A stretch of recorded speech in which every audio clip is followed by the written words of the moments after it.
बिस्मिल्लाहिर्रहमानिर्रहीम। वनादा अस्हाबुल जन्नति अस्हाबन नारि अन क़द वजदना मा वअदना रब्बुना हक़्क़न أن قد وجدنا ما وعدنا ربنا حقا فهل وجدتم ما وعد ربكم حقا قالوا نعم فأذن مؤذن بينهم اللعنة الله على الظالمين الذين يصدون عن سبيل الله ويبغونها عوجا وهم بالآخرة كافرون وبينهما حجاب وعلى الأعراف رجال يعرفون كلا بسيماهم ونادوا أصحاب الجنة أن سلام عليكم لم يدخلوها وهم يطمعون وإذا صرفت أبصارهم تلقاء أصحاب النار قالوا ربنا لا تجعلنا مع القوم الظالمين صدق الله العظيم। ऐं सॾींदा जन्नत वारा जहन्नम वारनि खे त बेशक लधोसीं असां जेको वाइदो कयो असांजे रब सच। छा पोइ लधो तव्हां जेको वाइदो कयो तव्हां सां तव्हांजे रब सच। चवंदा हओ पोइ ऐलान कंदड़ इन्हनि जे दरमियान इन जे विच में त अल्लाह जी लानत आहे ज़ालिमनि ते जेके रोकनि था अल्लाह जे रस्ते खां ऐं तलब कनि था इन में ॾिंग ऐं इहे आख़िरत जा इनकारी आहिनि, काफ़िर आहिनि। ऐं इन्हनि ॿिन्ही जे दरमियान पर्दो हूंदो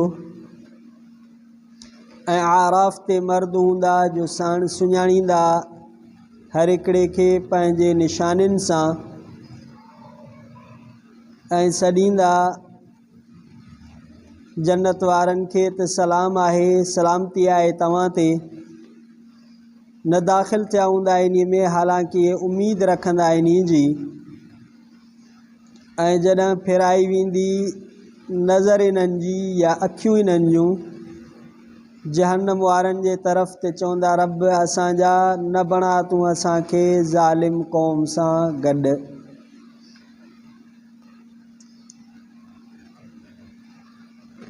सूरतुल आराफ़ जो चौथों रुकू 8 सिपारे जो 11हों रुकू आयत नंबर 43 खां आयत नंबर 47 ताईं। इन्हनि आयतुनि जो कल लफ्ज़ी तर्जुमो भी पढ़ियो हसे ऐं मुकम्मल रुकू में तिलावत भी कई हसे, पर तफ़सीर इन्हनि जो कल न पढ़ी सघिया हसे वक्त जे घटिताई जे करे। अॼु सिर्फ़ इन्हनि जे तफ़सीर जे करे इन्हनि आयात जी ॿीहर तिलावत भी कई से ऐं इन्हनि आयात जो लफ्ज़ी तर्जुमो भी ॿीहर पढ़ियो से। अॼु सिर्फ़ इन्हनि आयात जो तफ़सीर पढ़ूं था। मारिफुल क़ुरान जुल्द नंबर 3 सफ़ो 565 खां।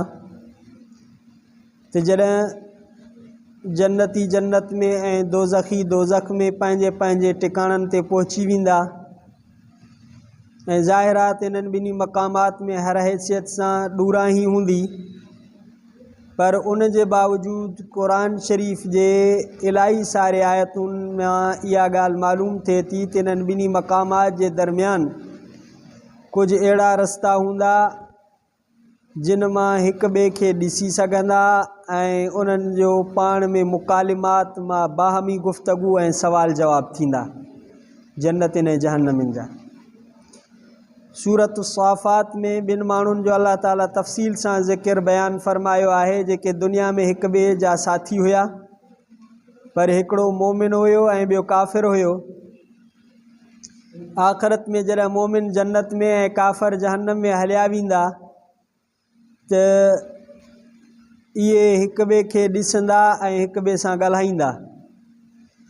क़ुरान शरीफ़ अल्लाह ताला फरमाया फ़त्तलअ फ़रआहु फ़ी सवाइल जहीम क़ाल तल्लाहि इन कित्त लतुरदीन वलौला निअमतु रब्बी लकुन्तु मिनल मुहज़रीन अफ़मा नहनु बिमय्यितीन इल्ला मौततनल ऊला वमा नहनु बिमुअज़्ज़बीन।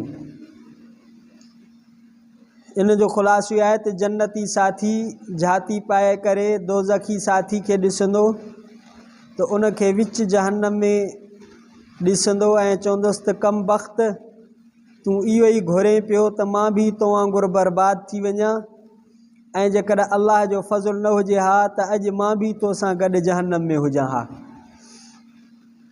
ऐं तूं जेको मूंखे चवंदो हुए तिन दुनिया जे मौत खां पोइ का ज़िंदगी ऐं को हिसाब किताब या सवाब अज़ाब थियण वारो नाहे, हाणे ॾिस त हे छा थो थिए। इन्हनि आयतुनि में ऐं उन खां पोइ तक़रीबन हिकु रुकू ताईं अहिड़े क़िस्म जी गुफ़्तगू सवाल जवाब जो तज़किरो आहे जेको अहले जन्नत ऐं अहले जहन्नम जो पाण में थींदो। इहे जन्नत ऐं दोज़ख जे दरमियान हिक ॿिए खे ॾिसंदा, ॻाल्हियूं करण जे लाइ रस्ते में दर हक़ीक़त अहले जहन्नम जे लाइ हिकिड़ो ॿिए तरह जो अज़ाब थींदो जो चारई तरफ़ खां उन्हनि ते मलामत थींदी, ऐं अहले जन्नत के नेमतुनि ऐं राहतुनि खे ॾिसी करे जहन्नम जे बाह सां गॾु हसरत जी बाह बि उन्हनि खे थींदी। हिकु त जहन्नम जे बाह जी, ॿियो वरी जॾहिं मलामत माण्हू खे थिए त पोइ इहा वधीक अञा माण्हू खे तकलीफ़ थींदी आहे। हिकिड़ी त सज़ा मिले, पर ॿियो वरी जॾहिं माण्हू उनखे हर तरफ़ खां मलामत कनि, बूछाड़ कनि त पोइ माण्हू खे अञा टेंशन वधंदो आहे त जहन्नम जी बाह त आहे ई आहे, पर उन्हनि ते मलामत ऐं जेका हसरत उन्हनि खे थींदी इहा बि वॾो अज़ाब हूंदो। ऐं अहले जन्नत जे लाइ नेमत ऐं राहत त हिकिड़ी अल्लाह ताला जी उहा आहे ई आहे। ॿिए तरफ़ उहे जॾहिं इन्ही फ़रीक़ जी मुसीबत खे ॾिसंदा त पंहिंजी नेमत ऐं राहत जो क़दुरु उन्हनि खे अञा घणो थींदो। जॾहिं माण्हू कंहिं मुसीबत ज़दा खे ॾिसी करे पोइ पाण उन में शुक्र जी आदत पैदा थींदी आहे त हे माण्हू कीअं मुब्तला आहे, मूंखे अल्लाह ताला कीअं महफ़ूज़ रखियो आहे। पोइ उहे जेके माण्हू दुनिया में दीनदारनि ते खिलंदा हुया, उन्हनि ते टोकूं कंदा हुया ऐं उहे दीनदार उन्हनि खां बदिलो न वठी सघंदा हुआ, अॼु उन्हनि माण्हुनि खे ज़िल्लत ऐं ख़्वारी सां अज़ाब में मुब्तला ॾिसंदा त इहे पोइ खिलंदा। क़ुरान शरीफ़ में अल्लाह ताला फरमाया फ़लयौम लज़ीना आमनू मिनल कुफ़ारि यज़हकून अलल अराइकी यंज़ुरून हल सुव्विबल कुफ़ारु मा कानू यफ़अलून। जहन्नमिन खे ॾिसी पोइ इहे मोमिन उन्हनि ते खिलंदा। अहले जहन्नम जी इन गुमराही ते तंबीह ऐं उन्हनि जे अहमकाना कलिमात ते मलामत फ़रिश्तनि जे तरफ़ों बि थींदी ऐं उन्हनि खे मुख़ातब करे चवंदा हाज़िहिन नारुल लती कुंतुम बिहा तुकज़िबून अफ़सिहरुन हाज़ा अम अंतुम ला तुबसिरून। ही उहा जहन्नम जी बाह अथव जंहिंखे तव्हां कूड़ो कंदा हो, त छा जो जहन्नम आहे, छा जो अज़ाब आहे, ऐं छा पोइ हे जादू आया तव्हांखे नज़र नथो अचे। या मलाइकनि जी बि मलामत। अहिड़ी तरह आयत मज़कूरा में पहिरीं आयत में अल्लाह ताला अहले जन्नत अहले जहन्नम खां सवाल कंदा त असांजे रब असां सां जिन नेमतुनि ऐं राहतुनि जो वाइदो कयो हो असां सां त उहे बिल्कुलु पूरा कई ऐं सचा आहिनि। तव्हां ॿुधायो त तव्हां सां जेको रब वाइदा कया उहे कीअं आहिनि, पूरा थिया आहिनि न थिया आहिनि। त उहे बि इक़रार कंदा त बेशक अॼु असां इहो ॾिठोसीं जेको रब साईं फरमायो हो सचु फरमायो हो। ऐं उन जे इन सवाल ऐं जवाब जी ताईद में अल्लाह जल शानू जे तरफ़ां कोई फ़रिश्तो या मुनादी कंदो, आवाज़ कंदो त अल्लाह जी लानत ऐं फिटकार आहे ज़ालिमनि ते जेके अल्लाह जे रस्ते खां रोकींदा हुया। पोइ उन ॾींहुं बि इन्हनि ते लानत जो ऐलान थींदो, आवाज़ लॻंदो ऐं इहे चाहींदा हुया त उन जो रस्तो बि सिधो न रहे ऐं उहे आख़िरत जो इनकार कंदा हुया। हाणे इन में आहे त अहले आराफ़ केरु आहिनि, आराफ़ वारा माण्हू केरु आहिनि। जन्नत ऐं दोज़खनि जी हिक ॿिए सां मुकालिमात जे ज़िमन में हिकिड़ी ॿी ॻाल्हि 3 आयत में इहा ॿुधाई आहे त कुझु माण्हू अहिड़ा आहिनि जेके जहन्नम खां त नजात हासिल थी वेंदी उन्हनि खे, पर अञा जन्नत में दाख़िल न थिया हूंदा। अलबत्ता उन जा उमेदवार आहिनि तो बि जन्नत में दाख़िल थी वञनि। उन्हनि माण्हुनि खे चइबो आहे अहले आराफ़, माना जहन्नम खां उन्हनि खे आज़ादी मिली चुकी हूंदी पर जन्नत में उन्हनि जी अञा एंट्री न थी हूंदी, दाख़िला न थी हूंदी, विच ते इहे हूंदा, इन्हनि खे चइबो आहे अहले आराफ़। आराफ़ छा आहे उन जी तशरीह सूरह हदीद जी आयात मां थिए थी, जिन मां मालूम थिए थो त महशर में माण्हुनि जा 3 गिरोह हूंदा, 3 जमातूं हूंदियूं, 3 टोला हूंदा। हिकिड़ा बिल्कुलु खुलियल काफ़र ऐं मुशरिक, उन्हनि खे त पुल सिरात ते हलण जी नौबत बि न ईंदी, सिधो सिधो हे जहन्नम में धिकिया वेंदा। ॿिया आहिनि मोमिन, उन्हनि सां गॾु नूर ईमान जी रोशनी हूंदी, ईमान जी रोशनी हूंदी। अॼुकल्ह असां वटि बल्ब जी रोशनी आहे पर उन्हनि सां ईमान जी रोशनी हूंदी।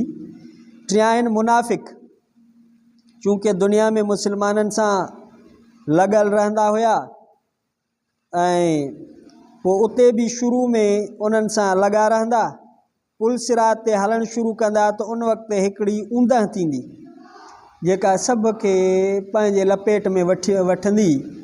मोमिन पंहिंजे नूर ईमान जी मदद सां अॻिते हलिया वेंदा, उन्हनि जे रोशनी हूंदी ईमान जी, उन सां हलिया वेंदा। ऐं मुनाफ़िक सॾु करे उन्हनि खे चवंदा त बीहो त असां बि तव्हांजी रोशनी मां फ़ाइदो हासिलु कयूं। उन ते अल्लाह ताला जे तरफ़ां कोई ऐलान कंदड़ चवंदो पोइते मोटी वञो, उते रोशनी तलाश कयो। मतिलबु इहो हूंदो त रोशनी ईमान ऐं अमल सालिह जी आहे, जंहिंजे हासिलु करण जी जॻह हुई दुनिया। जिन माण्हुनि उते ईमान ऐं अमल जे ज़रिए इहा रोशनी हासिलु न कई, अॼु उन्हनि खे रोशनी जो फ़ाइदो न थींदो। अहिड़ी त इन हालत में मुनाफ़िकीन ऐं मोमिनीन जे दरमियान में हिकिड़ी भित ऐं हिसार रुकावट हाइल थी वेंदी, पर्दो हाइल थी वेंदो, जंहिंमें हिकु दरवाज़ो हूंदो। उन दरवाज़े जे ॿाहिरों त समूरा अज़ाब ई अज़ाब नज़र ईंदा ऐं दरवाज़े जे अंदरि जिते मोमिन हूंदा उते अल्लाह ताला जे रहमतुनि जो मुशाहिदो ऐं जन्नत जी फ़िज़ा साम्हूं हूंदी। जेके ॿाहिरों हूंदा त उन्हनि खे जहन्नम जा अज़ाब, जेके अंदरूनी में हूंदा उहे जन्नत जी उनखे ॾिसी। इन आयत जो अल्लाह ताला हिन आयत में बयान फरमाए यौम यक़ूलुल मुनाफ़िक़ून वल मुनाफ़िक़ात लिल्लज़ीन आमनु उन्ज़ुरूना नक़्तबिस मिन नूरिकुम क़ील इरजिऊ वराअकुम फ़ल्तमिसू नूरा फ़ज़ुरिब बैनहुम बिसूरिन लहू बाबुन बातिनुहु फ़ीहि रहमत व ज़ाहिरुहु मिन क़िबलिहिल अज़ाब। तो ओ हिसार, ओ कोट, ओ पर्दो जेको हले जन्नत ऐं हले दोज़ख जे दरमियान हाइल कयो वेंदो, उनखे लफ़्ज़ सूर सां ताबीर कयो थो वञे। ऐं इहो दरअसल में शहर जे ॿाहिरों जेको बॉर्डर जे लाइ कोट हयो वेंदो आहे, इन खे चइबो आहे सूर। जेके वॾे वॾे शहरनि ते लॻाइबो आहे दीवार मज़बूत, इन खे चइबो आहे। सूरह आराफ़ जी आयत मज़कूरा में व बैनहुमा हिजाब व अलल आराफ़ रिजालुन यअरिफून कुल्लम बिसीमाहुम। इब्न जरीर ऐं ॿियनि अइम्मा तफ़सीर जे तहरीर जे मुताबिक़ इन आयत में लफ़्ज़ हिजाब मां उहो ई कोट मुराद आहे, हिसार मुराद आहे, जिन खे सूरह हदीद जी आयत में लफ़्ज़ सूर सां ताबीर कयो वियो आहे। इन हिसार, इन कोट जे मथे हिसे जो नालो आहे आराफ़। इन हिसार ऐं इन कोट जे मथे बालाई हिसे जो नालो आहे आराफ़। छो त आराफ़ उर्फ़ जी जमा आहे, उर्फ़ हर शइ जे मथे हिसे खे चयो वेंदो आहे, छो जो उहे परे खां मारूफ़ ऐं मुमताज़ हूंदो आहे। इन तशरीह मां मालूम थिए थो त जन्नत ऐं दोज़ख जे दरमियान हाइल थियण वारे कोट जे मथे हिसे जो नालो आराफ़ आहे। ऐं आयत आराफ़ में इहो ॿुधाए त महशर में इन मक़ाम ते कुझु माण्हू हूंदा जेके जन्नत ऐं दोज़ख ॿिन्ही जे हालात खे ॾिसी रहिया हूंदा, ॾिसंदा पिया, ऐं ॿिन्ही तरफ़ रहण वारनि जे मुकालिमात ऐं सवाल जवाब कंदा। हाणे ही ॻाल्हि आहे त इहे कहिड़ा माण्हू हूंदा ऐं उन्हनि जे दरमियानी मक़ाम में उन्हनि खे छो रोकियो वेंदो, उहे कहिड़ा माण्हू हूंदा ऐं उन्हनि खे छो रोकियो वेंदो। इन में मुफ़सिरीन जा अक़वाल मुख़्तलिफ़ आहिनि ऐं रिवायत हदीस मुतअद्दिद आहिनि, पर सही ऐं राजिह जमहूर मुफ़सिरीन वटि इहो आहे त इहे उहे माण्हू हूंदा जिन जा हसनात ऐं सयात ॿई ताराज़ू जे पलड़े में अमल में बराबरि थी वञनि। जन्नत ऐं जहन्नम जे विच ते आराफ़ ते इहे उहे माण्हू हूंदा जिन जूं चङायूं ऐं मंदायूं, जिन जा चङा अमल ऐं बुरा अमल ॿई बराबरि थी वञनि, कांटो कांटे ते, न चङाइनि जो कांटो वज़नी न बुराइनि जो कांटो वज़नी, कांटो कांटे ते जीअं चइबो आहे सिंधी में, बराबरि अमल आहिनि त इहे हाणे न जन्नत में न जहन्नम में विच विच ते हूंदा ऐं उन्हनि जो पंहिंजे हसनात जे सबबा जहन्नम मां त निजात हासिल कंदा, नेकिन जे करे त उन्हनि खे जहन्नम मां निजात मिली, पर बुराइनि ऐं गुनाहनि जे करे अञा उन्हनि खे जन्नत में दाख़िला न मिली हूंदी। बिलाख़िर रहमत ख़ुदाबंदी जे करे इहे माण्हू बि जन्नत में दाख़िल थी वेंदा अलाह जी रहमत सां। साहबा इकराम रिज़वानुल्लाह अलैहिम मां हज़रत हुज़ैफ़ा, हज़रत इब्न मसऊद, हज़रत इब्न अब्बास रज़ी अल्लाहु अन्हुम ऐं ॿियनि साहबा ऐं ताबईन जो बि इहो ई कौल आहे। उन में तमामु रिवायत हदीस बि जमो थी वञनि जेके मुख़्तलिफ़ उनवानात सां मनक़ूल आहिनि। इमाम इब्न जरीर बरिवायत हुज़ैफ़ा नकुल कया त नबी सल्लल्लाहु अलैहि वसल्लम खां अहले आराफ़ जे मुतलिक़ पुछियो वियो त साईं जन सल्लल्लाहु अलैहि वसल्लम फरमायो इहे उहे माण्हू हूंदा जिन जूं नेकियूं ऐं बुरायूं बराबरि थी वञनि, इहे उहे माण्हू हूंदा।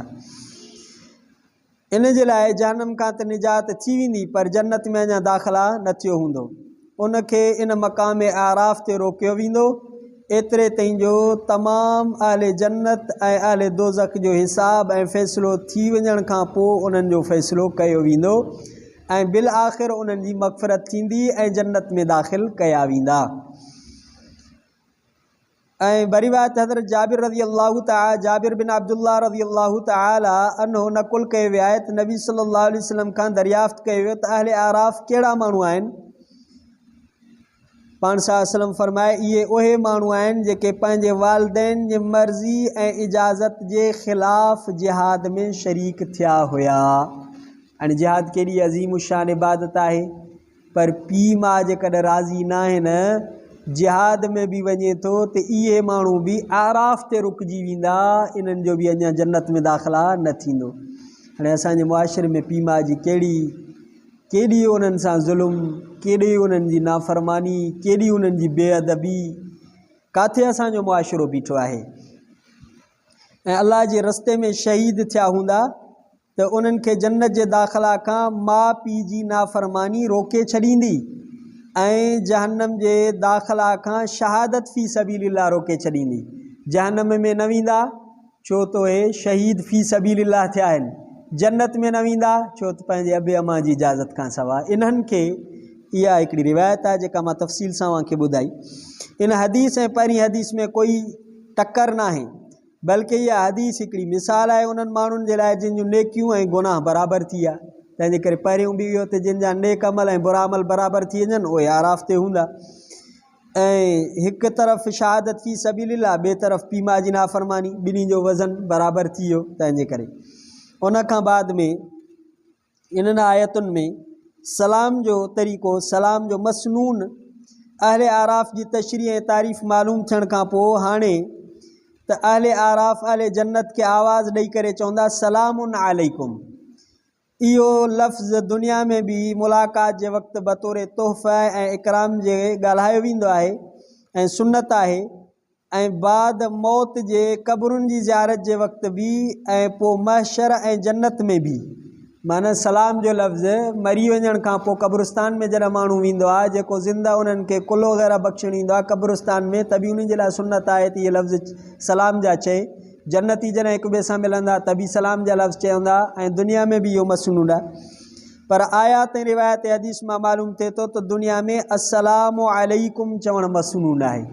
हिते आहे सलामुन अलैकुम, पर हदीस पाक में जेको ईंदो आहे या ॿियनि आयतुनि मां त दुनिया में जीअं असां हिक ॿिए खे कयूं था त पोइ इहो सलाम आहे अस्सलामु अलैकुम वरहमतुल्लाहि वबरकातुहू। ऐं इन दुनिया खां जॾहिं माण्हू गुज़री वञण खां पोइ उते चए सलामुन अलैकुम। जेके फ़ौत था थी वञनि क़बरुनि में आहिनि उन्हनि जे लाइ सलामुन अलैकुम जो लफ़्ज़ मसनून आहे। ज़ियारत क़ुबूर जे लाइ जेको क़ुरान में लफ़्ज़ ज़िक्र आहे सलामुन अलैकुम बिमा सबरतुम फनिअम उक़बद्दार। ऐं मलाइक जन अहले जन्नत जो इस्तक़बाल कंदा उन वक़्तु भी इहो लफ़्ज़ चवंदा सलामुन अलैकुम तिब्तुम फदखुलूहा ख़ालिदीन। जन्नत में भी ईअं सलाम कंदा, मलाइक भी ईअं सलाम कंदा।